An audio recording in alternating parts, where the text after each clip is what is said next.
Hi, my name's Tawnie. I'm here today with Clyde, and we are from the Awesome Spirit of Wildlife, or Tasow. Just wanted to talk to you guys a little bit about what it is we do and how you can help. So our organization was founded in 2004 by a group of high school students in their sophomore year. They started out making video documentaries, particularly about the hellbender salamander, which is native to Western Pennsylvania.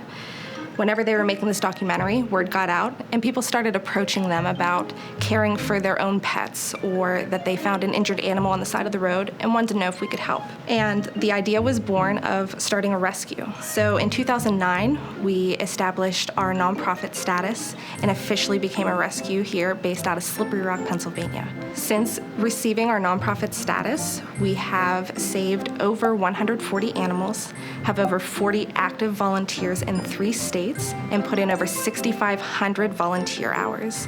With those volunteer hours, we do a lot of educational programs, which is part of our mission statement. We go into local area schools and businesses and talk about the importance of conservation and biodiversity preservation, which is another part of our mission statement.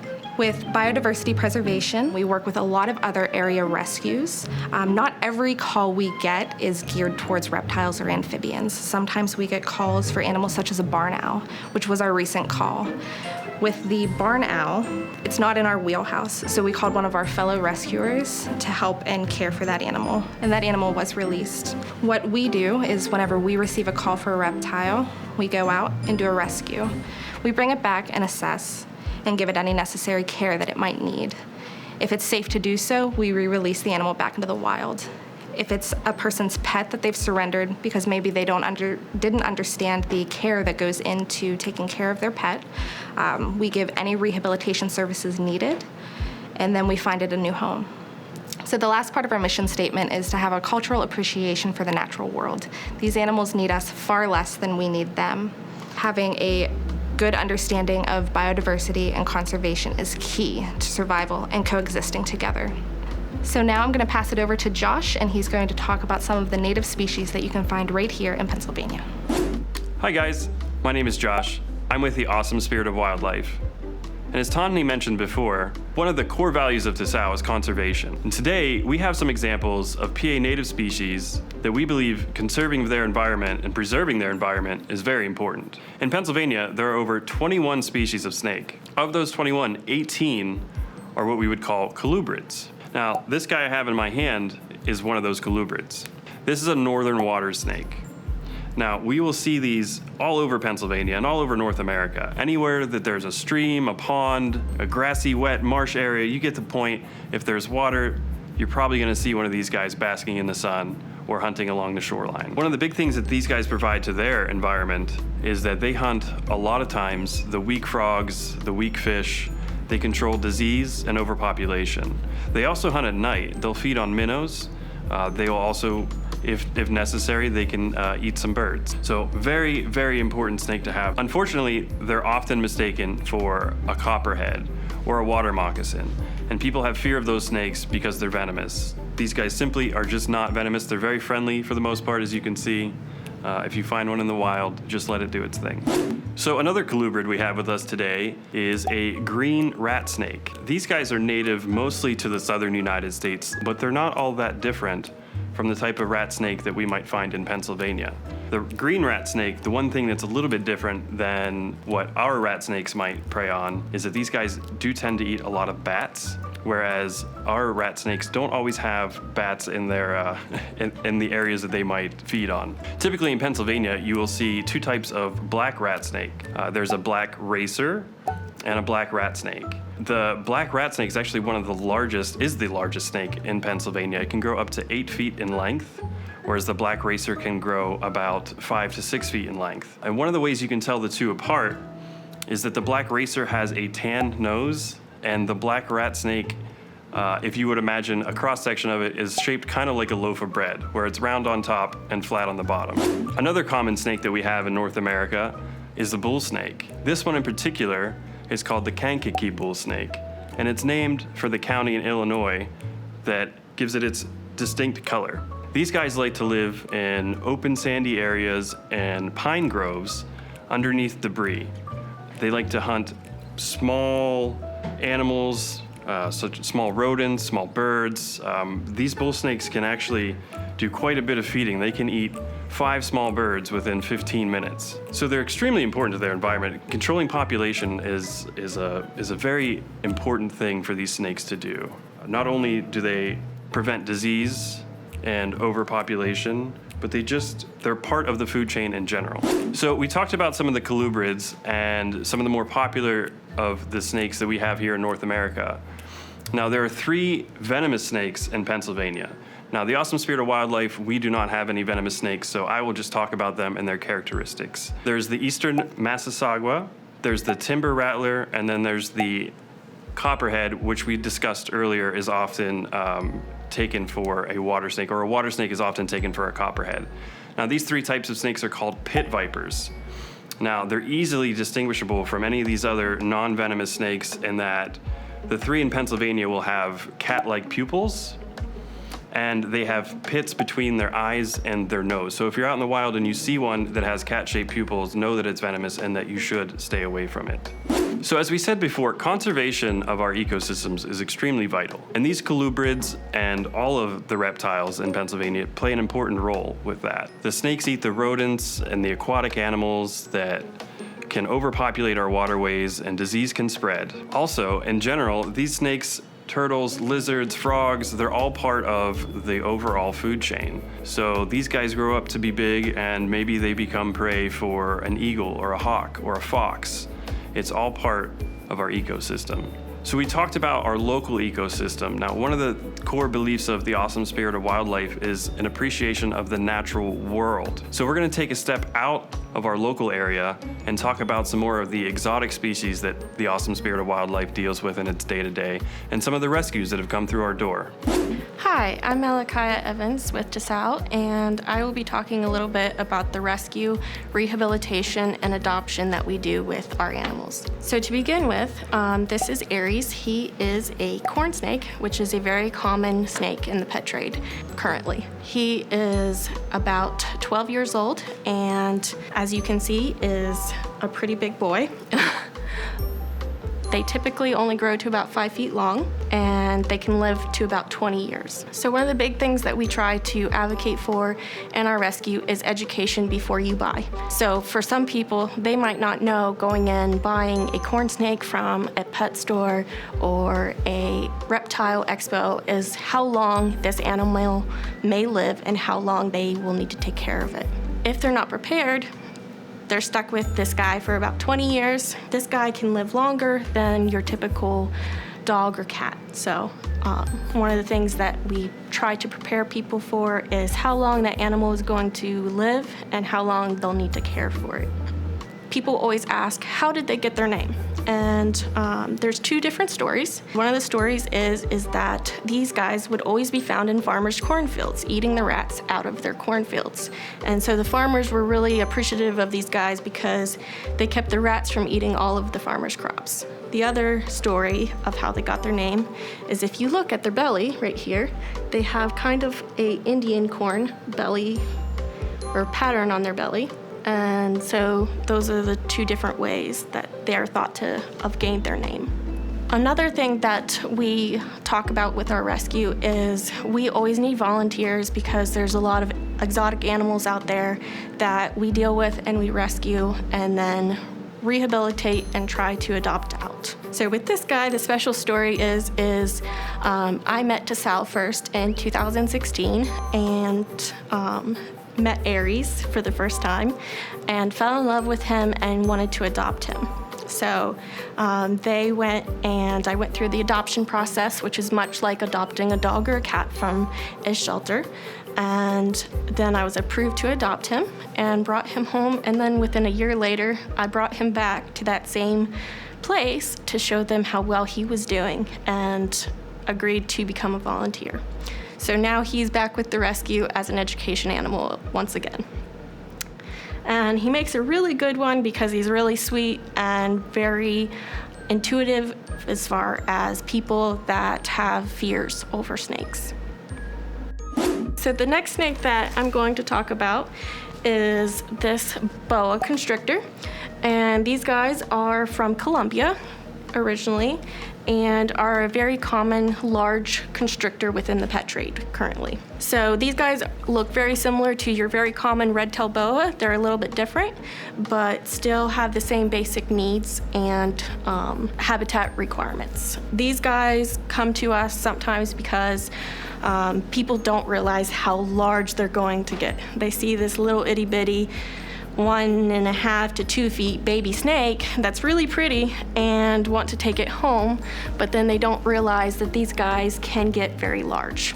Red-tailed boas can get pretty big and hefty, as you can see, and people aren't prepared for the feeding requirements, the housing requirements, and then also the requirements for how large their enclosure needs to be once they are full grown. So these guys can live upwards of 20 years as well, and so it's important to realize that you're going to have that animal for its whole lifespan. And you also need to realize that they have specific housing requirements such as humidity. One of our old education animals was Jose, who a bunch of you probably had met prior. Unfortunately, he passed away here recently, but he came to us with a very large stuck piece of shed on his back. His former owners didn't realize the humidity requirements that he needed, and so he wasn't able to shed properly, and therefore ended up with a large piece of stuck shed that just kept building on top of each other. Eventually, when that stuck shed came off, he was left with a really bad scar. Fortunately, we were able to rescue him, and he came to us and lived out the rest of his life very happily and very well loved, and became one of our greatest animal ambassadors.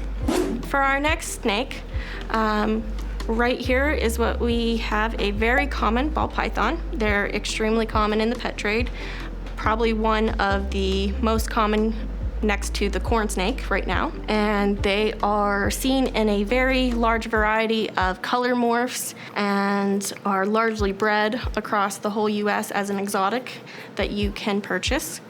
And these guys were named a ball python because obviously they like to ball up a lot. Clyde here is not so much of a ball python sometimes because he's very active and is always trying to explore and figure out his surroundings. One of the reasons why he's very well loved as an education snake. So these guys are originally from Africa and were imported to the US as an exotic to be bred in the pet industry. And one of the reasons why we will get these guys is similar to the red-tailed boa. People don't realize the enclosure requirements that they need, and these guys are very prone to respiratory infections as well as stuck shed because of the humidity requirements. So they require high heat because the species is originally from Africa, so it's not cold over there. And they require high humidity in order to shed properly. So as you can see, this guy is really smooth and has really beautiful skin because he's been well cared for and has had the proper humidity. One of the things that we recommend with these guys is not to house them with aspen bedding because typically aspen bedding can cause breathing and respiratory issues as well as shedding problems because it just doesn't hold the moisture well for them to be able to shed properly. These guys are typically considered a beginner to intermediate pet just because they're fairly easy to care for except for the respiratory and breathing problems, and are very well loved as far as a pet. They're typically very good-natured and will live approximately around 20 years in captivity as well.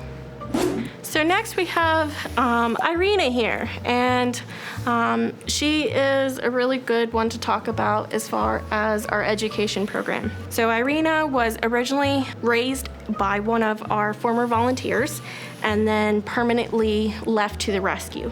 So she will never be adopted out because she makes such a great education animal, and she is a coastal carpet python. Which is definitely not a beginner pet at all. These guys are known to be a little bit nippy and defensive typically, so they're not really a beginner pet necessarily. And they also have more of strict housing requirements, such as the high light and the high humidity for their respiratory health as well as their shedding health. Fun fact, these guys are originally one of 4 subspecies found in Australia. And they also are one of the species known to give Steve Irwin the most bites of his career, just because they are known to be a little bit nippy. The special thing about Irina here is, since she was raised by one of our volunteers, she was raised well. She was constantly handled and cared for very well. So she turned out very sweet and nice. And that's why we continually use her as an education snake to show just what they can do and how they can be if they're properly raised and cared for from the beginning. She will never be adopted out. She will always be a part of Tasow. As I said earlier, these guys are not a beginner snake just because they can be a little bit ornery. She sometimes is a little bit ornery and wants to get away from me. And as you can see, she's also pretty large. Currently, she is over 8 feet long, and the females of the species are known to get close to 13 feet total. So she still has a little bit of growing to do, but since she's older, we know that she's slowed down a bit, so she shouldn't be growing too much larger, hopefully. Some questions that we normally get about her is, how heavy is she? She is upwards of 15 pounds, probably close to 20 after she eats. And she is also over 8 feet long, although I need to measure her again because I think she's gained some inches. And if you can hear it, she is doing a little bit of wheezy breathing. And people constantly ask, is that her hissing? It's not. She is just sucking in air in large gulps in order to take it back into her mouth and for the scent particles to be sampled by what's called her Jacobson organ, which is the organ that processes the scent as signals back to her brain. That way she can know what she is tasting through the air. And she's not hissing, she's just going and trying to smell everything. If you can see here on the side of her face, a common python trait is they will have vents along the bottom side of their mouth. The ball python also has them. And these are just to help them also be able to take in more air and smell everything more efficiently. These guys are a constrictor, so they are non-venomous. And Irina is a little bit to handle sometimes, but she's typically very good. She just wants to play right now. So next we have here a leopard gecko. He's one of the most common geckos sold in the pet trade. And what people don't realize about these guys is they are mostly nocturnal. So they don't have all of the lighting and heating requirements. They still need heat to create that humidity. If they don't have proper humidity, they don't shed very well. This guy is a rescue as well. I just recently helped conduct the rescue, and then he ended up getting adopted by a friend of mine. So I was able to borrow him for today. He is currently gaining weight back. When we first got him, he was pretty skinny, and if you can see his tail here, it should be a lot more fat because their tail is where they store their fat deposits in order to hold them over if they don't have food in the wild. Thankfully, this guy gets all the food he wants now, but we're still putting a little weight on him. These guys are, as I said, nocturnal. They don't require the same heat and all the fancy lights, but they still need the heat in order to create that humidity. When he first came to us, he still had some stuck shed here on his toes and everything because he wasn't shedding properly. And the big thing for these guys is they need a lot of calcium. So if they don't get that calcium, they're going to start having their toes get bent and everything else. This guy has a little bit of some feet deformities just because he wasn't receiving the proper calcium and he was highly underfed. But overall, these guys are a really good beginner pet and one that we suggest as a really good beginner pet for a child or someone completely new to caring for reptiles. For our last little guy, what we have here is a crested gecko. And he is one of my personal favorites. I fell in love originally with crested geckos because of one of Tasow's cresties that we had rescued named Jake. And so I got this little guy about a year ago. He is about a year and a half currently. And these guys are one of the better beginner animals because they have no heating requirements. They do require some humidity, but they don't have all of the very strict dietary requirements, etc. So these guys are one of the more beginner friendly. The only thing with these guys is they're not as handleable. They can lose their tails easily if they are startled suddenly or scared or feel like they need to fly from an animal. So this little guy is very active. He's still a baby. They're not completely full grown till about 2 years old. And so he's still very much jumpy and likes to fly a little bit. But if you can see here, his eyelashes are what gives him the name of crested gecko. So these guys will eat crickets, and in the wild they like to eat fruit and bugs, etc. And this little guy gets to live in a bioactive terrarium, or vivarium as it's called.